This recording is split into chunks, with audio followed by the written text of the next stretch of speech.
Hey guys, this is #1 New York Times bestselling author, award-winning filmmaker Ian Halperin. Check me out on Hollywood Raw podcast. I'll talk about it all. Everything from Jeffrey Epstein to Michael Jackson to the Kardashians to Kurt Cobain. All the subjects I've covered all these years, exclusively Hollywood Raw. Check it out. Hey guys, welcome to the Hollywood Raw YouTube page. Make sure you drop a comment, like, subscribe. Do all the fun things. Follow everything. We're here to entertain you guys. What are you waiting for? Hurry up. Let's go. Enjoy.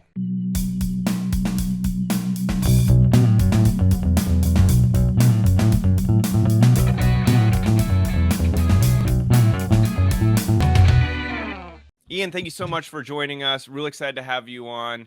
You know, one of the things, you've really covered some, really interesting celebrities that are impenetrable. And I think that's why I was so curious to talk to you in person, because you've covered Brangelina, you've covered the Kardashians, you've covered Michael Jackson. These are camps that you can't really get information out, but somehow you were able to do it and write books on them. And so I was like, we've got to have this guy on. So first off, who did you find the most fascinating to cover or interesting, and why?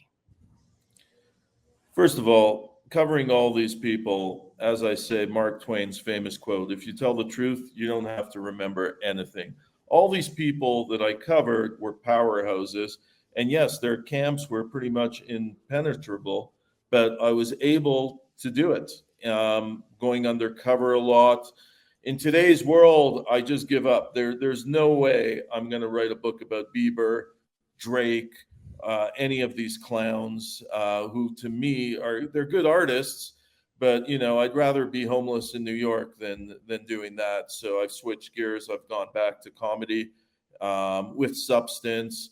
But the one person, to answer your question, who was the most interesting for me was definitely the grunge icon Kurt Cobain. And I wrote 2 books about him. This week I'm releasing my 3rd. It's called Case Closed, the murder and cover-up of Kurt Cobain, and it's on all Amazon sites. A lot of new evidence. It's only new evidence that proves it wasn't a suicide. It was definitely a murder, and I talked to everybody in this camp about his death. So please check it out. Again, it's on Amazon. It's called Case Closed, the murder and cover-up of Kurt Cobain. So he was definitely the most interesting because, first off, I loved his music and I loved what he stood for. He really appealed as a voice of a generation to the downtrodden, people who came from nothing, and he gave them hope. And a lot of celebrities today don't do that. They're so narcissistic with Instagram and all the social media, who the fuck wants to really find out what Rihanna had for breakfast? Or, I mean, we have much more pressing issues in this world. So to me, you have to mix entertainment with substance. And if the substance is there, then people are going to come in throngs and beat down doors to consume it.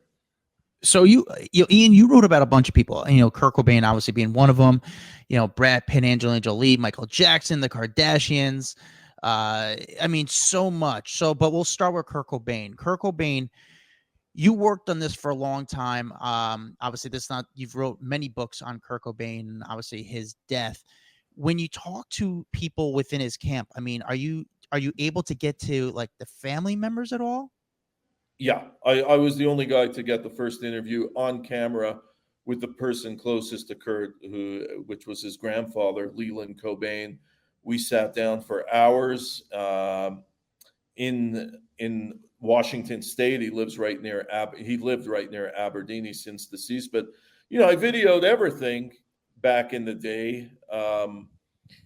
And today, look, in my new book, again, Case Closed, I'm not directly accusing Courtney of murdering Kurt, but at the end, I'm saying, look, I presented all this new evidence, and any normal person who would be presented such evidence that their spouse was murdered would be concerned.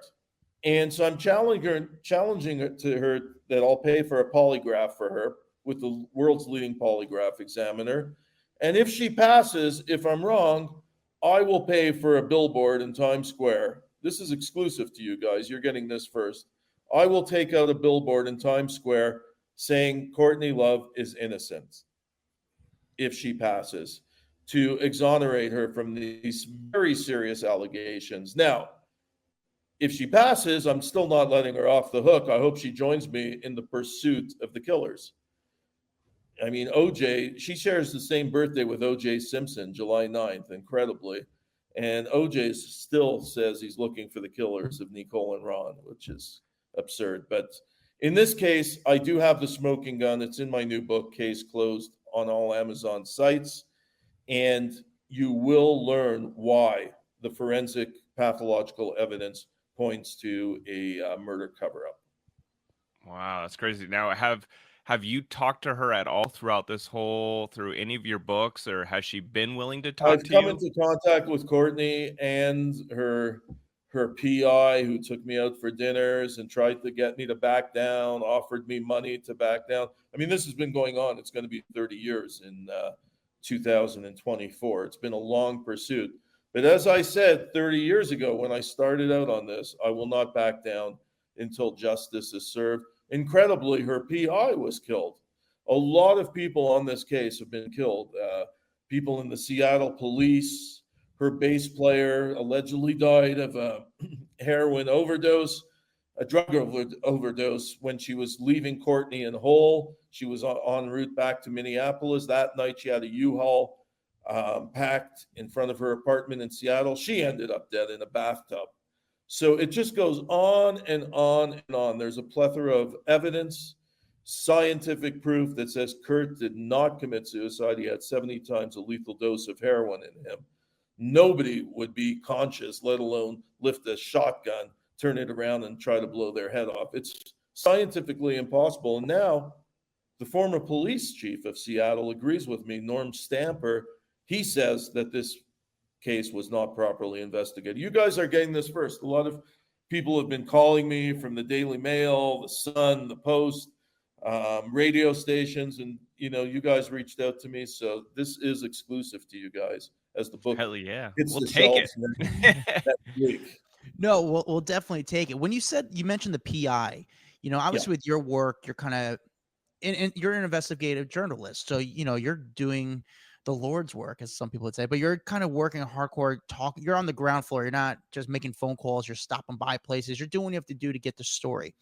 Me and Dax were saying a lot. We want like a Hollywood fixer on the show, and from your work, like you mentioned, this PI you worked with, how does that job work from your experience? These private investigators, or what we call them, Hollywood fixers, they're paid by this celebrity to kind of bury stuff? Like, how does, what's your take and your experience dealing with these kind of people? First of all, I always go back to Shakespeare. I love Shakespeare. He said, "No legacy is so rich as honesty." In such simple words. So when a PI shows up in my backyard and trespasses, like Jack Palladino, who Courtney hired, and he worked for the Clintons, he worked for presidents, he worked for, so many cases this guy worked on. He was a very famous PI in Hollywood. He shows up in my backyard, takes me out for dinner. He was pissed at me because I took him to a cheap restaurant. He said, "Ian, it's carte blanche here. Courtney's footing the bill for everything." And he said, "Take your time," because, he's on the clock and he's in no rush to end this. He's getting $1,500 an hour. And, he's got to do his job. I got to do my job. To answer your question, it's all part of the business. Everybody is trying to make a buck, including myself, who's trying to sell a book. So at the end of the day, it's a business, but the truth will prevail. And when you have Courtney's own private investigator later on turning on her, Tom Grant, and accusing his own client of murder, have you ever heard of that one before? No, That's great. It's powerful. And I apologize if I'm not as well versed, but like, what did she have to gain with him not being around? Like that's what I'm trying to figure out, of why she would not want him. No, don't apologize, because that's the superstar question. That's why you're being paid to do what you do, because you just asked the golden nugget in this whole case. the motive, it's always the motive behind the crime. And Kurt wanted a divorce. He had gone to a divorce lawyer, and Courtney found out he was also bought plane tickets to move from Seattle. He wanted to quit Nirvana, quit Courtney, make a new start with a new woman. He had a new girlfriend. They had a prenup. If they divorced, Courtney didn't get a penny. That was the prenup deal. So Kurt Cobain to Courtney Love was worth much more dead than alive. And that's where the motive is. Gotcha. That's wild. Interesting. Actually, you mentioned Jack Pellegrini, that he's coming on the podcast. So no, Jack, Anthony Anthony Pellicano. Yeah, Anthony Pellicano is coming on the podcast. I know they always get mixed up, those two. There was Jack and there's Anthony. Jack died a couple of years ago. So Anthony's coming on the podcast. Let me get into Michael Jackson, and because Michael Jackson, his death was very big to Dax, and I'll let Dax, you can explain your relationship to the death of Michael Jackson. Yeah, no, I was just obviously I was at TMZ at the time, and so I was there, got the first tip on them. What was it working first off with Harvey? I mean, what was it like working with Harvey? I know people who have worked with Harvey. They said it was a nightmare.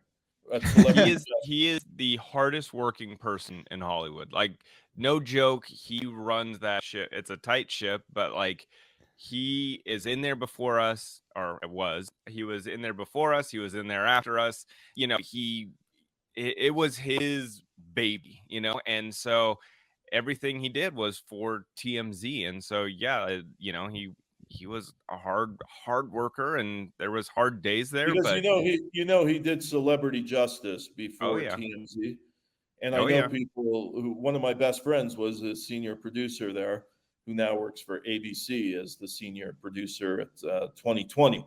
From all accounts, back then Harvey was a nightmare to work with. So I can tell you that what I've learned is that people learn a lot working for him, and they always end up going and getting really good jobs because they learn how to be a hard worker. And so you see people leave and, like you said, become a senior producer at ABC, become a senior producer at Entertainment Tonight or at other big outlets, because you learn how to like bust your ass at TMZ. You really do. So no, getting back to Michael Jackson, sure. I was there the day that, I got the tip that there was an ambulance going to his house. So we started to investigate. I got one of the confirmations that he had passed away. Then we got a couple more confirmations. And so I was actually live on air when we posted it. And so I broke the news on like Fox New York. So, and then that night I was out there reporting outside of his house, all of this kind of stuff. So I was super connected to the death. But that being said, you broke the news to the world 6 months before he died that he only had 6 months to live. And this was something that a lot of people had no idea about. We didn't know about his health issue. I mean, you'd see him going in and out of like the Mickey Farm pharmacy and going to the medical buildings on Bedford. Sure. And you could tell he wasn't healthy, but I didn't think he would die. And how did you know that it was as serious as it was? I had first of all, I was dating somebody who worked for Michael. That's how I got involved in all this. Got all the inside information. When I first released my findings, I was vilified by the media and everybody. And unfortunately, I predicted 6 months to the day. I said he had 6 months to live. Unfortunately, it came true because I actually like Michael a lot. Look, like Prince, like all these Elvis, he just had a lot of undesirables around him. Michael Jackson should be alive today. Mm-hmm. But people like Dr. Tomei back in the day, they didn't have his best interests at heart. And, he ended up dead, which is really sad because Michael should have been in a rehab center treating his addictions. We shouldn't have lost Michael Jackson at 50 years old. And I think in the book, in the movie I did, Gone Too Soon, which, played in 180 countries, I think it's very clear that Michael Jackson was a victim.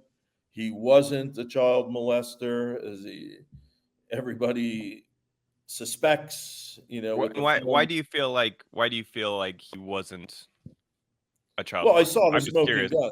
If you read the book or see my movie that I did, I got all the documents. His insurance company in the Chandler case demanded that he settle with Jordan Chandler. They wouldn't support him anymore, so they settled to the tune of $15 million. And then the Gavin Arvizo case, he was acquitted. Look, Michael Jackson certainly played the part of a child molester, but never would he touch a child inappropriately. Even with the film Finding Neverland, I did a follow-up book which is on Amazon, Unmasked 2, debunking that whole film, Finding Neverland, which was the same distributor that distributes my movies. So the bottom line is Michael Jackson was a good person. He helped a lot of people, but he had a lot of addictions. After that Pepsi commercial, when he burnt his hair, he became addicted to drugs. Elizabeth Taylor tried to help him, who was his best friend. But at the end of the day, he died a lonely person, didn't trust anybody because everybody was trying to feed off the Jackson piggy bank. And he ended up dead. Same happened to Prince.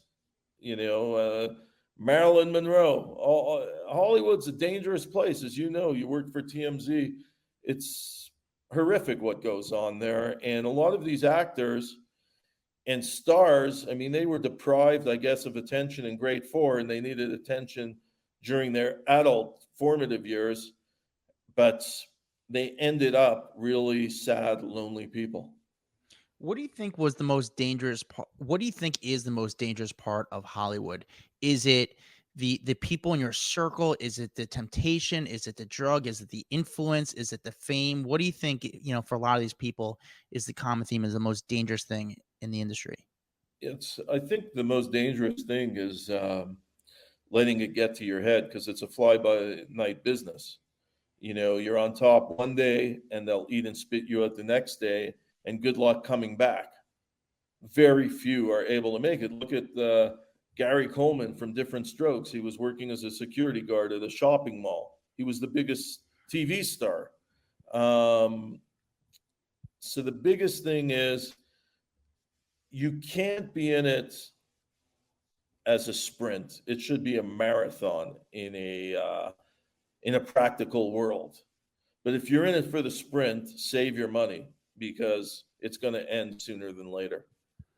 So was Michael Jackson's last few years as he was alive, what was it like? Was he happy? Was he just in and out of doctors? Was it just people trying to take advantage of the relationship with Michael? Was there financial He struggle? was a good dad. He focused on being a parent, and he spent much more than above his means. So he was hundreds of millions of dollars in debt. But at the end of the day, he was not a bad person. He was a good person, an amazing artist. And I think there's been so many misconceptions about him and falsities out there. And that's why I wrote the book Unmasked, which became a #1 New York Times bestseller. Did you ever get to meet Michael? Yes, I met him several times. He was very humble. He'd meet you, he'd go like this, and he'd honor you. He was very misinterpreted by the media, by his fans. Michael Jackson was a great artist in the same sentence, like as a Michelangelo, a Picasso. He really pushed the envelope of art, and I don't think we'll ever see anyone like him again. So let me ask you this though, to wrap up Michael. Sure. Obviously you worked on him for an extensive time. What was your biggest takeaway that you learned about Michael when you investigated him, when you worked on him, when you researched him, when you covered him? Well, aside from his addictions, the drug addictions and the torment he was in emotional pain. I learned at 50 he could still dance, even on all the drugs and everything. He still had it in him, and the voice was still there. And that's why it's a tragedy he died, and nobody really in his inner circle tried to save him. He really truly was like a superstar, like someone with incredible talent that we might not see in our generation again. You know what I'm saying? Like you just don't see that kind of talent out there. Yeah, I mean, if you see, that's the thing. If you live in America, it's sort of a microcosm of all the talent around the world. If you travel, and I've been traveling a lot the past decade doing movies, and I've seen so many artists out there with similar talents who just don't have the, the Frank DeLeos behind them and the Hollywood hype. But now you're starting to see people like Carol G in Colombia. Shakira is breaking out again. She set all kinds of records on Spotify with her latest collaboration with Bizrap. But can anybody ever hold a candle to the power and intensity of Michael Jackson? I'm not sure, because he had it all. He can sing, he can dance. His ears were huge, like James Brown and Michael Jackson. They would hear every mistake the band would make. They had huge ears as musicians. So those are very big shoes to fill. And, guys like Drake and all these rappers out there now. And it's nice. But it's not Michael Jackson. It's fast food to me. Michael Jackson was gourmet. So as much as I want to just keep talking Michael Jackson all day, because I am so fascinated with his life. I've watched all the movies, I've watched documentaries, I've watched all of it. I also want to get into the Kardashians, and we're taking a big turn here, but I want to know, why cover the Kardashians as much as you have? Like, why dive into their life? Is it just the phenomenon? Do you feel like they're so powerful that everyone wants to talk about them? Like, why cover them? Okay, first off, a lot of people accused me of just covering dead superstars. So I said, with the Kardashians, that's going to be erased immediately, because here I have like 10 or 12 of them, and I'm covering them all, and they're all alive. I phoned the publisher, Simon & Schuster. I said, look, you probably won't want this because you did Chris's book, Kris Jenner. And they said, the publisher one-on-one said to me, no, we'll gladly take it. I said, what do you mean? We'd like to cover both sides here. And they took the Kardashian book. And look, what Kim did, I think Kim Kardashian is the most legit Kardashian. A lot of people have accused them of shamelessly profiting without an iota of talent. Kim Kardashian worked her ass off. I think she's the most talented of them all, the most legit. But mainly I did it because I went undercover as a trans. I went for the same surgery to the same surgeon as Bruce Jenner did before becoming Caitlyn, and the surgeon didn't want to see me. I said, months in advance, but I told him my assistant phoned and said he's an Israeli prince. There is no Israeli royal family. He didn't catch that. And they took me the same day. They said he has FU money. And I went in there, and there's video footage of this and photos in the book of them. I said they had the Vanity Fair cover of Caitlyn on his desk. And I said, I want the same procedure as Caitlyn. And while he was doing all the examinations of me, and we had it all on video, my assistant videoed everything. I asked him, are you going to cut off the Louisville Slugger too? Did Caitlyn get that? Did Caitlyn get that cut off too? And he admitted to me, not yet. So I said, okay, when Caitlyn gets the Louisville Slugger cut off, call me and I'll get the same. We'll finish the whole surgery that way. Kardashians, interesting group. They really are the gods of social media, and they're shameless marketers.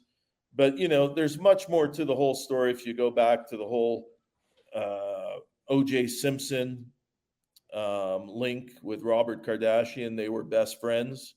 And a lot of people claim that OJ was Chloe's biological father, that he had an affair with Chris, which Chris has denied. But I think they defined a whole generation because they turned everybody on to Instagram, social media, and showed how profitable it can be. I think that's why we're all here today on this platform, because of them. They blew it all up. And in hindsight, I think it's one of my best books. The LA Weekly called it a pop culture masterpiece. And I really went out of my way to be fair to them and really get into the machinations of building a brand, a family brand with the momager at the helm, Kris Jenner, who, love her or hate her, you can't argue with her success. And I know TMZ, when, back in the day, they still get all the exclusives. I think Harvey's very good friends with them, because whenever something Kardashian, Kanye happens or whatever, they get it first. I'll say this: the men in the Kardashian clan have not had good success. If you look at Scott Disick, Rob Kardashian, Lamar Odom, Kanye West, Bruce Jenner couldn't take it. He went a whole different way in life. I think they're known to eat and spit out their men. So here's a question for you. Are there boundaries to your reporting? Like, I think some people may be like, well, that's you went a long way by going to the hospital or going to the surgery center. Is there anything that's off limits for you? No. Because I'm trying to do that's why, over the years, I've had countless offers to join newspapers, to join TV stations, and I refuse to do it. I've always stayed independent, and this way I could do whatever the fuck I want to do and take journalism to the extreme it should be, because there's too much corporate bullshit when you work for the big, Viacom or any of these companies. Even working for Simon & Schuster all those years, I had to go through so many lawyers, and, all the stuff now that I've really gone independent that I wasn't able to put in the books, I'm able to put out now. And that's like what you guys are doing. There's no limits to what you do. And that's the beauty of it. And if you could monetize it and to get paid for your time, it's even more beautiful. And I'm sure you guys are happier doing what you're doing now than, having Harvey Levin bark at you, 24/7. I mean, I got paid a lot more to do that, though, I'll tell you. You did, right? Did TMZ pay well? Yeah, they do pay well. You missed the check. They paid me very well. But if this blows up for you, which it probably will, you'll forget. You'll take 3 letters out of your alphabet, TMZ. And a lot of people don't even know what TMZ stands for. Mm-hmm. They just hear TMZ. Tell us what TMZ stands for. 30-mile zone. It's an old film term. 30-mile zone. Yeah, a lot of people had no idea what that was, and there's a 30-mile radius around Hollywood back in the day, and if you went outside of that 30-mile radius, the unions had to pay you more, or have you get a hotel room so you'd stay the night. And so it's just an old film term, and I don't even know why it took off so much, but I'll say this about TMZ. Harvey's a bit uptight, because I was on with him a couple of weeks ago doing a spot, and they asked me about Tom Brady and Giselle. Did you see that? No, I didn't see it. No. Okay, so I said, look, man, obviously, and it was Valentine's Day. A couple of days after, they said, well, Giselle posted on Twitter her with dogs. I said, Harvey, it's very clear. She has the animal instinct. Brady was the champion on the field, but most likely he didn't read the playbook in the bedroom. And Harvey got all uptight. He couldn't take that. He was squirming when I said that. I said, Giselle is Brazilian. She needs sex. And Brady was not, no, really, this is what I've heard too. Brady was not delivering touchdowns in the bedroom. In the playing field, he's the GOAT. He wasn't doing, and that's why they split. And Harvey, well, I haven't heard from them since, and that's fine. But the truth hurts. The truth is the best defense. And he was squirming, and Harvey better behave with me. Otherwise, it's going to become BMZ, bankrupt mile zone. So Harvey, you know, I think that Tom was never around. He was so focused on football. He was constantly traveling, and just that was his love in his life was football. That came in front of his family is really, I think, one of the big. I wrote a book about the fashion industry, a bestseller called Bad and Beautiful, where I went undercover as a male model, if you could believe it. But I anyhow won a Book of the Year award. And I did hear from one of my good sources who's good friends with Giselle, Tom Brady was not throwing touchdowns in the bedroom. And that's why they split.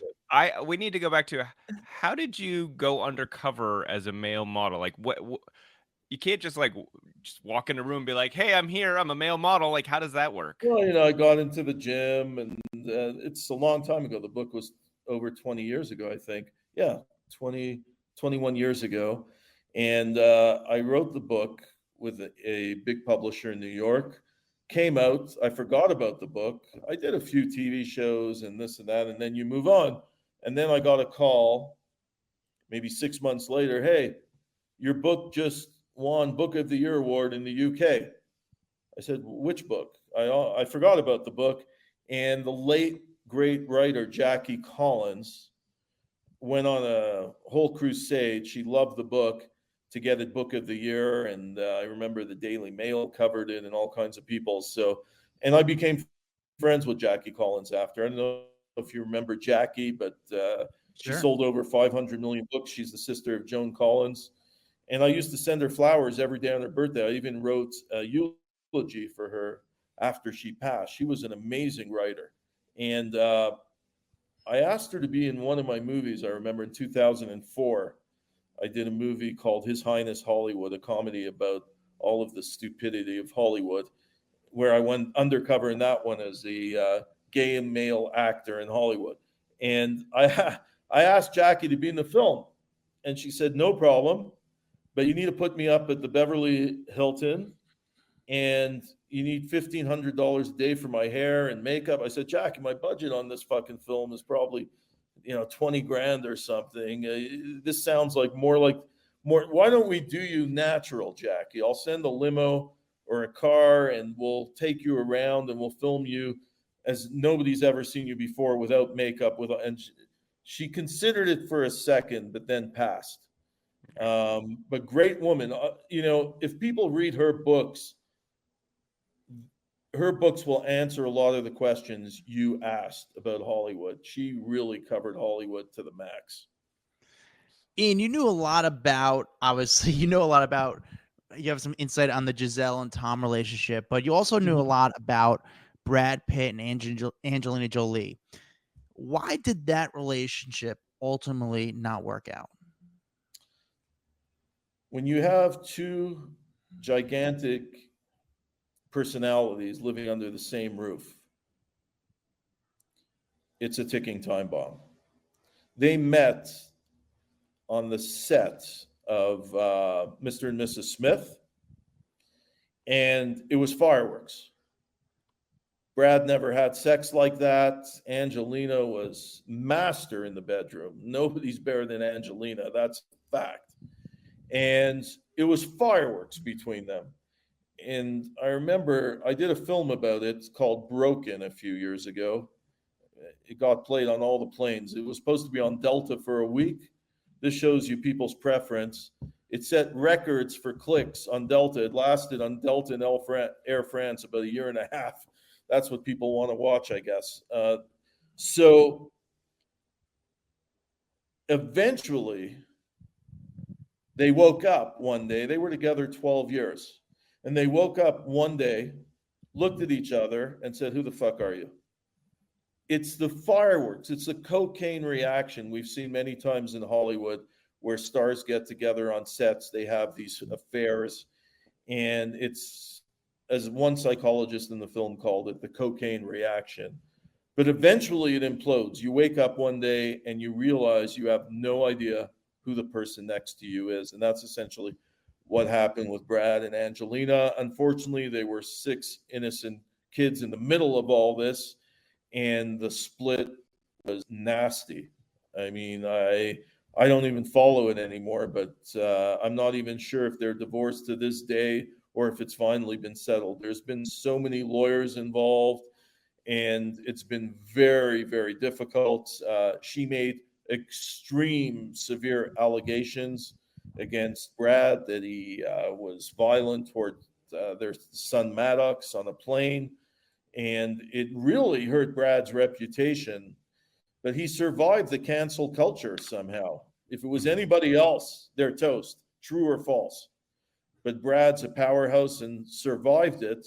But she really did put a damper in his career. So, you were writing books and talking about extremely wealthy, well-connected people. Yeah. Do you get nervous that you're going to get wrapped up in a massive lawsuit with the Kardashians, or just people that are trying to keep information buried and now you're bringing it out to the forefront? Like, how does that work? Look, again, the truth is the key. The truth is my best defense. And lasting in this business 30 years, nobody's proven me wrong yet. And, these people's stories are important because they're influencing generations. And that's why I feel it's important to get the true story out and to document the good and bad, warts and all, on how they rose to the top to inspire other people and for other people to learn by their success and failures. But have they hit you up with lawsuits or threatened you or anything? People have threatened me, but I'll tell them one thing. If they want to step in the ring with me, I'm a boxer who goes the distance. I don't settle. The truth is the most powerful thing. And I will not, if they want to step in the ring, they're going to have to dance, because I will go to the maximum to protect my reputation and credibility. So I guess Dax, You have to have thick skin for this job. Sorry, go ahead. Sorry. No, yeah, Dax, you would know about this. Like, let's just say a media outlet gets sued, or a celebrity sues a media outlet for doing a story. And I'm sure, Ian, you know about this as well. Does a celebrity have to prove that the story is true or false, or does the outlet have to prove it's true or false? Like, how does it work if a celebrity were to sue? Well, first of all, there's First Amendment, and you can't write something deliberately false. That's the first thing. Then you're open to big libel. If you write something that's false, in a court, they're going to have to examine if it was deliberate. That's the first thing. Second, obviously, if it's false, you have to go on the damages incurred by the party. And that's essentially it. Go ahead, Dax. You probably want to. No, I was just thinking that there's just that, again, there's that fine line where as long as it's true, you're in a pretty good spot so that you're not, it's not getting into the defamation category. Because that's the big thing. If it's false, you are fucked in a court. And that's what the celebrity will have to prove, is that you defamed them with false information. But at the end of the day, a celeb's not going to run to court if you are reporting accurate information, because then they're going to be like, well, I can't say it's false, so no point in fighting it. Yeah. It's like when I did the Prince Andrew book, I was the only person to ever interview the sociopath Jeffrey Epstein at length. And you interviewed Epstein? Yes. How did I not see that when I was doing looking at all your books? Holy crap. Check out Controversy, Sex, Lies, and Dirty Money. Google that one. And look, I had Buckingham Palace threatening me. I had Prince Andrew threaten me. And I told them, look, guys, the truth is my best defense. Mhm. And if you could disprove anything I wrote in the book, I will be the first person to retract, apologize, and pay the penalty. But everything I wrote was true. And I danced with Prince Andrew a lot. If you Google me and Prince Andrew, this went on for a long time. I want to ask you about Hollywood. You know, what is something like what's something that the general public doesn't know about Hollywood that's pretty wild that people don't know about, that people don't understand or realize that goes on in the scene or the industry? Well, I think before it was the Hollywood closet. I also wrote a book about that. I'm promoting all my works, but I wrote this book about 2 years ago. And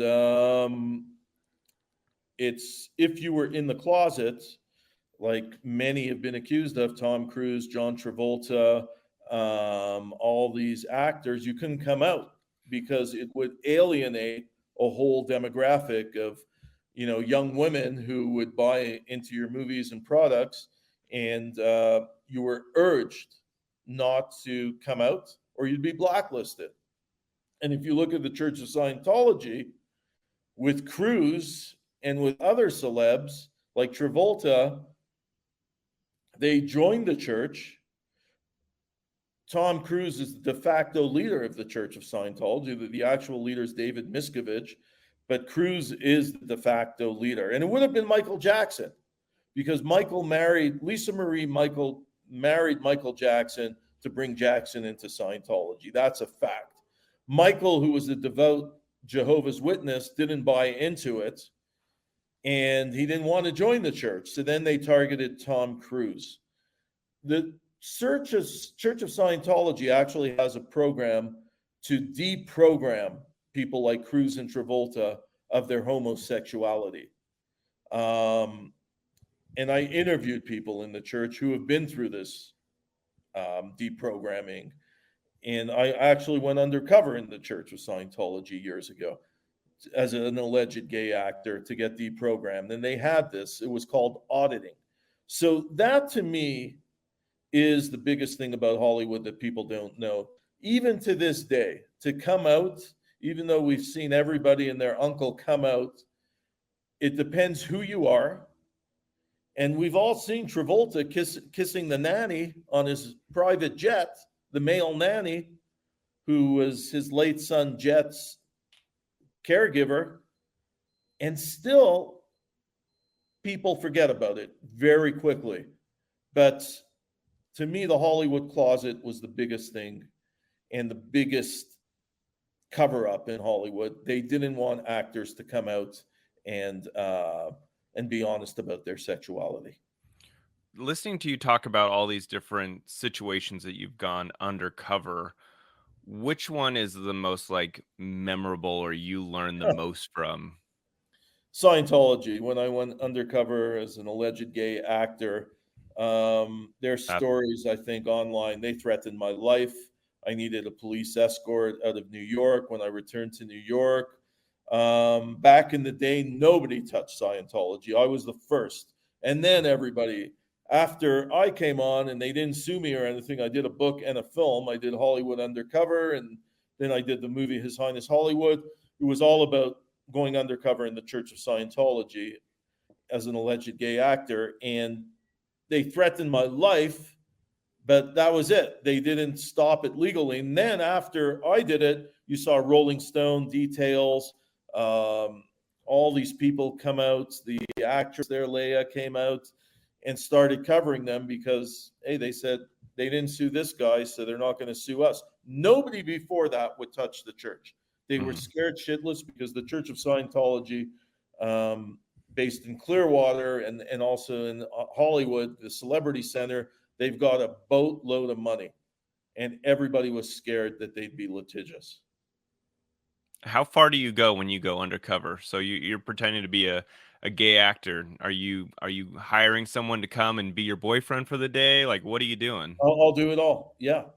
To get the story, I will do it all. I'll dress the part. I'll play the part. The way I got into Scientology was simple. I have a rich uncle who was one of the inventors of the credit card keys, a locksmith, and he invented, the plastic card that becomes the key to the hotel rooms, etc. Mhm. So I said, look, I have a rich uncle. I told the Celebrity Center director, and he's willing to invest 100 million in the church if I think it's a good thing. But you got to let me in with cameras. They said, we don't let anybody in here with cameras. I said, 100 million. They said, we're going to call him. They called him, and he said, yes, he vouched for me. And that's how I got in. What a world. Wild.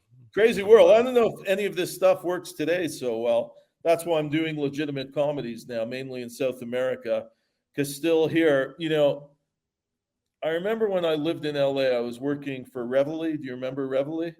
Mm-mm.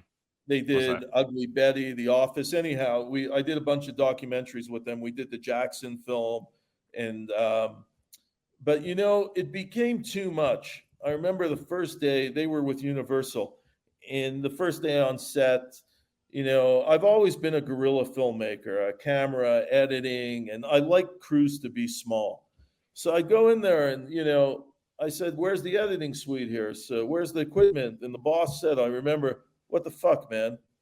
Like they signed me at the Pierre Hotel in New York. I showed up in shorts and flip-flops and then brought me to LA. This was like 10 years ago. And he said, they phoned my manager and said, this guy ain't touching shit here, man. We have all the resources for him, all the access.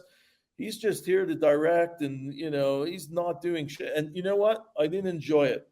I like guerrilla filmmaking where you're involved in every facet.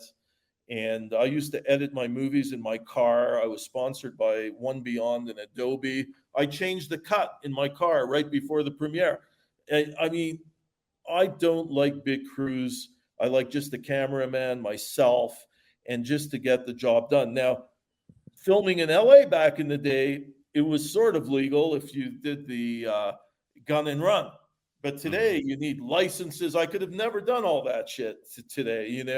The cops give you fines. It's so stupid, and that's why I switch gears, switch continents, because here it's a free for all. You don't need location licenses, and I love guerrilla filmmaking. It's sort of TMZ. You must have done a lot of that there, but to me, that's one genre that's been lost because everybody wants you to pay all. They don't like this gun and run routine, and I think it's very important. It's a great genre of filmmaking. So, Ian, you've already dabbled in the world of Buckingham Palace when you did Yeah. Prince Andrew stuff.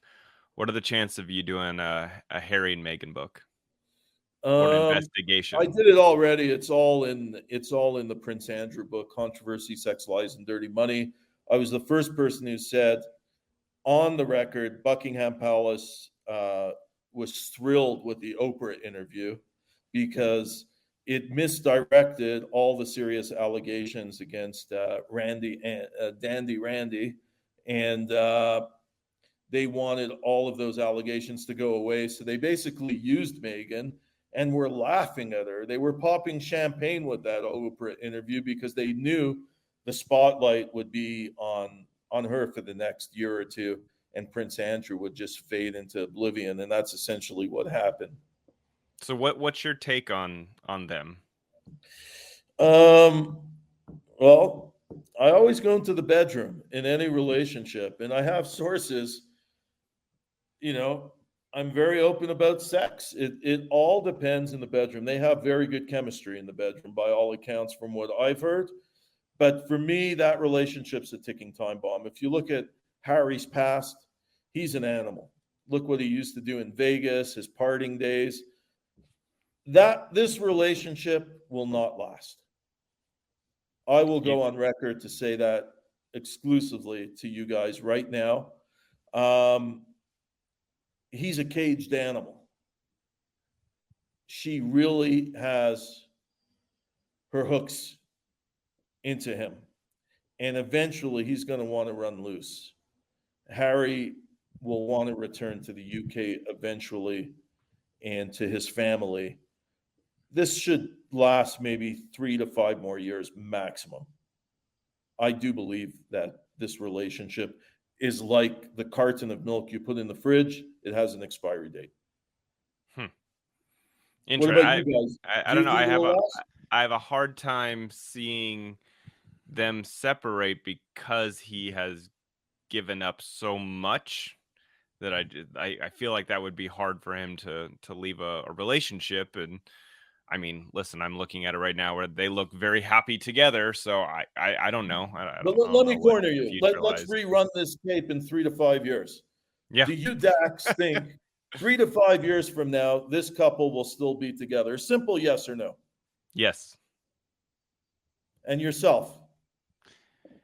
I think they will stay together. You know what? I don't know, Ian. Because I say that because I see your side. I also see Dax's side. Let's get a simple yes or no so we could replay this in a few years. Yes or no? Will they split? I will say no, and it'll be but longer. I would say about 10 years. 10 years they'll split. Yeah. When she starts banging, the FedEx guy or something. I just think what if he starts banging the FedEx girl? You never know. Exactly. Which is more likely to happen. Let me ask you guys another question. Do you trust Meghan Markle? Yes or no? Good question, Dax. I feel like she has been given such a raw deal. I don't look at her as negatively as so many people. I feel like she's just been the punching bag. So I don't know. It's hard to say. It's hard to say what's really happening behind closed doors because I feel like so much of the news has been manipulated that it's hard for me to know what the fuck is real anymore. I don't know what's real. But do you trust her? Yes or no? Do I trust her?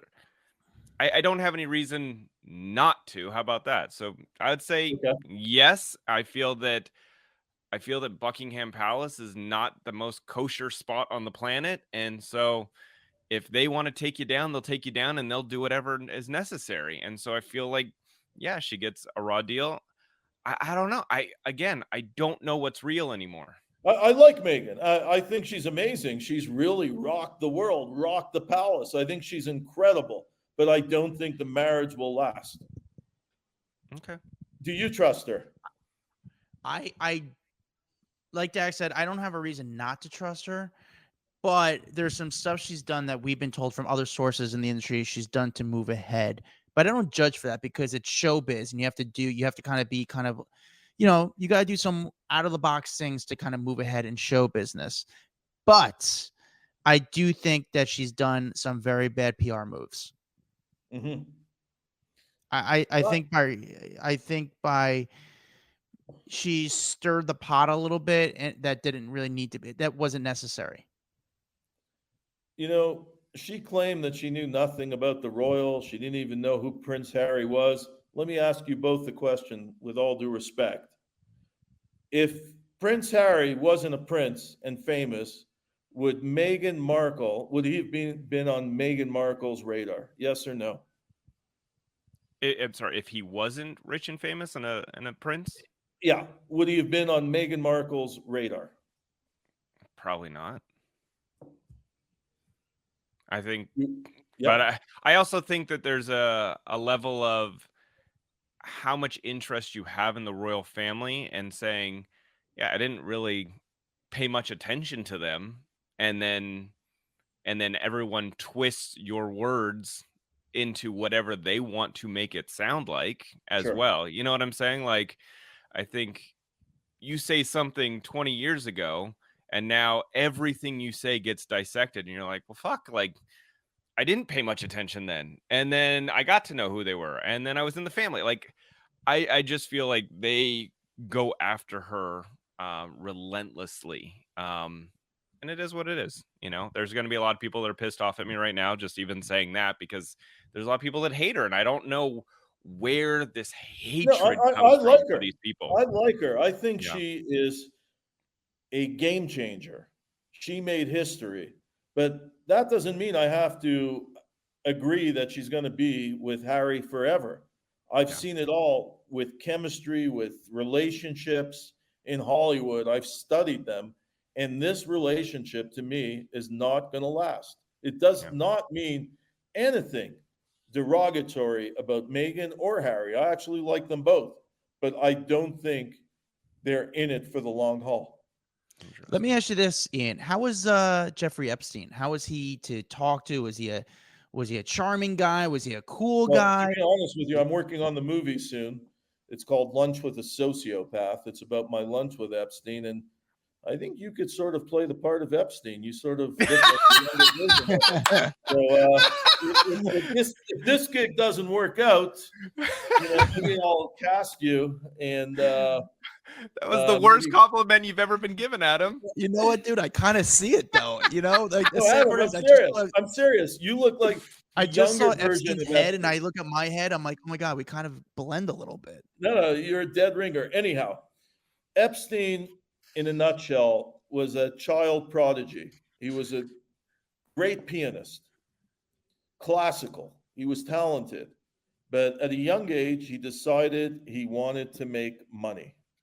And that's where things came into play with money, sex.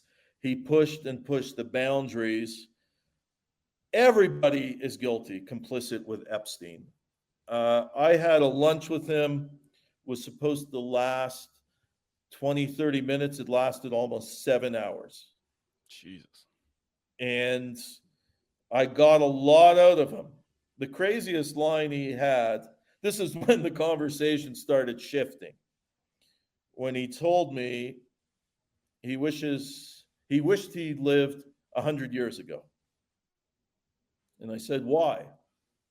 Because he said he could have dated 13 and 14-year-olds back then. There were no laws. Ew. And that's when my gefilte fish almost flew off the plate. We were at a delicatessen in Manhattan. Do you remember Ben's delicatessen? No. I think it was called Ben's. Oh, my memory. Anyhow, we were there it was supposed to be a short time. It lasted a long time. I think it was called Ben Ash, actually. Anyhow, fast forward, Bill Gates, Bill Clinton, all these people, Donald Trump. There was a lawsuit against Trump from an underage girl suing him of rape. You think all these people, Clinton flew on the plane. The logs show 26 times. I proved in my book, Controversy, Sex, Lies, and Dirty Money, was 61. Because his assistant provided me, he said that Epstein ordered most of the flight logs deleted. You think they all flew on the Lolita Express, and what were they doing? Eating cotton candy? They all claim they're innocent. They didn't have anything to do with them. Leslie Wexner, the head of Limited Brands, Victoria's Secret, he bought Epstein a mansion. You think all these people weren't complicit? I'm asking you guys the question, Dax and Adam. If you're putting yourself around the fire, you're going to get burned. So it seems like if this guy was doing all this crazy shit, then yeah, why would you surround yourself with him is the question. I don't think he was a fun time to hang out with, that everyone just wanted to hang with Jeffrey Epstein. I think he provided a certain lifestyle, and I think there's people that found that intriguing, unfortunately. Yeah, no, I agree with Dax. He made a fun environment for these people, and they were attracted to that, and you didn't think of the repercussions. Granted, I have no idea what. I'm not saying Bill Clinton had sex with underage women or anything, but it's like, why hang out with this guy? You know what I'm saying? Like, that's the weird part. He clearly had access to a lot of young women, and you're not going to, catch a normal person on one of those flights if that's not what they're Melinda Gates left Bill for a reason. I think the Epstein thing was a big part of their divorce and separation. And the bottom line is, this was a big cover-up. So many people Katie Couric, even all kinds of people linked. Clinton, Dershowitz, who I love Alan Dershowitz, and he recently settled with Giuffre's. You know, when I challenged Prince Andrew to take a polygraph, it made front page everywhere because I had an investor whose daughter had been raped. He's a multi-billionaire. He said, Ian, I'll give you up to $100 million to offer to Prince Andrew if he takes a polygraph and passes. And Virginia Giuffre's, who was Prince Andrew's accuser, she wrote on my Twitter, well, if he doesn't take the polygraph, I will for free. And that was pretty big. Yeah. That was powerful. I mean, she's since received probably about $15 million. She was represented by the top Manhattan law firm led by David Boyce, who's an amazing class action lawyer. But in this case, look, man, Prince Andrew is guilty. It's all in my book. Not only do I have Virginia Roberts Giuffre's in there, I have countless other women on the record telling about their dalliances with Prince Andrew. This guy was a serial womanizer, and he's never been properly held accountable for the abuse he's inflicted on all these innocent women. So that's why I wrote the book, was because I interviewed Epstein and because I had all this information on Prince Andrew. But at the end of the day, when you talk about Hollywood cover-ups, this is one of the biggest ever. Because there's so many people out there who are still shaking in their boots. And they deny everything. Clinton, well, I didn't know him too well. You were on this plane 60 times. Trump, if you see the interviews with Trump, well, I knew him back in the day a bit. We shook hands. Come on. They were extremely close in Palm Beach. I mean, the Epstein story was global. I mean, he had Paris, Palm Beach, New York. He was all over the place importing women he was importing women from Ukraine, from South America, and paying them for their services. But a lot of them were underage, and that's a fact. And child sex trafficking is one thing that's got to be stopped. It's a $2 billion business a year, and people are afraid to talk about it because you get killed when you talk about it. Well, I've been against child sex trafficking for years. I wrote the book about it, and I'm still breathing. And I'm not afraid of these assholes. These people have got to be stopped. And a lot of governments are complicit because it's such a big business. It's in every state, child sex trafficking. Every state. And not much is being done to stop it. And that's sad. Dang. Well, this was a pretty intense episode, I must say. Hold on. I thought we're going 3 more hours because I've lost my whole morning. Listen, we're no Epsteins. We don't got 7 hours, bro. Tell Roland's a straight arrow. I really like Roland. Give him my best. I've known him for years, and I'm glad he landed at Spotify. And really, I've really enjoyed being on your show because it's sort of been cathartic for me. I forgot all about all these books and stuff. So all that I could say is thank you guys from the bottom of my heart. I hope this show blows up. Opie and Anthony are no longer, so maybe you guys are the next incarnation. And I'll leave you with this to all the viewers and listeners. Thank you. Please check out the new book. It's on Amazon. It's called Case Closed, Kurt Cobain. And anytime you guys need me, I've enjoyed this a lot, Dax and Adam. Thank you for having me. It's been an honor. No, thank you. And if you guys want to follow Ian, follow him at Ian Undercover on Twitter. That's where you can follow everything, keep up to date on what he's doing. And just appreciate you taking the time while you were down in Colombia to jump on with us and Pleasure, guys. give us an hour of your time. So thank you so much. Pleasure, guys. Stay safe. Thanks for having me. Interesting guy, man. It's crazy what... I mean, Dex, you've pulled into the Scientology church and they chased you out, right?